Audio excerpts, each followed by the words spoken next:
lot of people are caught up in the right timing of deciding when to buy a house, whether that's to save more money to put towards a down payment, to ultimately avoid mortgage insurance, waiting for lower rates, and ultimately the list goes on. The fact is, there truly is a cost to wait. So let's take it a step further and add some context. Average home price appreciation on a conservative note is about 5% a year, regardless of what is happening to interest rates. So first, without taking into consideration how much you pay down in principal, within 1 year of deciding to wait, an average home price of about $500,000 in 1 year would equate to about $25,000 lost in total equity if you decided to wait. And when you break that down on a monthly basis, that's about $2,100 a month that you'd be losing if you decided to wait.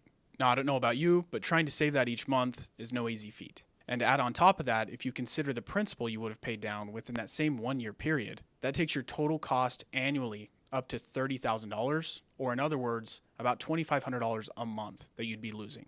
Now, on the other hand, a lot of people are more so concerned about the what ifs of home values coming down if they decided to buy and end up upside down later, and not so much about the reasons mentioned before. To put it simply, supply and demand controls price in almost any market. Since most people tend to compare to this point in history, the inventory we had in the last crash back in '08 was 3 to 4 times the average inventory we see in a normal real estate market. For the foreseeable future, we simply don't have enough supply to satisfy all the demand for housing. And you can almost guarantee at any point in the future when we see decreases in interest rates, your demand and overall competition will skyrocket, ultimately pushing that modest appreciation number we used up tremendously. Now, here's the beauty in deciding to buy today. Number one, you can immediately stop the bleeding, meaning stop missing out on the principal you would have paid down and stop missing out on the equity you would have gained if you decided to buy today. And number two, if interest rate ends up being your motivation, you can always get the lower rate, but you can't get that lower home price. And what's interesting is if you run the numbers and factor in buying the house today at the lower home price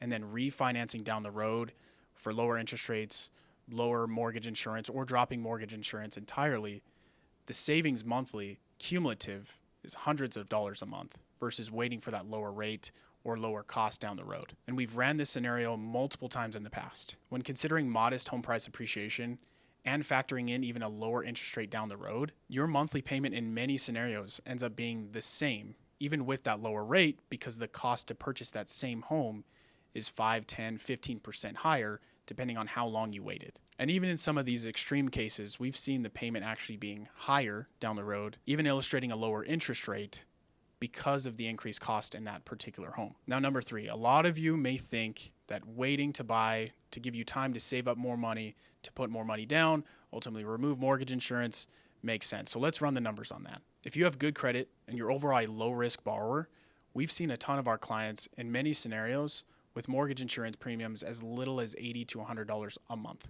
If you paid that for a 3-year period, for example, that would only cost you anywhere between $2,800 to $3,600, depending on how much that premium ended up being. Versus trying to save up for a 20% down payment on a $500,000 home, that's an additional $75,000 that you'd have to come up with if you wanted to save up to be able to remove mortgage insurance immediately. Instead, if you bought today and you put 5% down, and you have that modest appreciation over the next 3 years of about 5%, you can look to refinance and remove that mortgage insurance entirely, or you can reach out to your current servicer, and if there's enough value, order an appraisal and have that removed without refinancing, saving you upwards of $70,000 out of pocket by letting the market appreciate on its own instead of dropping that or aiming to drop that mortgage insurance premium up front. When all factors are considered and you spend time to crunch the numbers, oftentimes the reasons to decide to wait are a losing game. And buying today and overcoming those fears, 9 times out of 10 ends up becoming more of the cost-effective option. I'll end with this. The best time to plant a tree was 20 years ago. The second best time is today.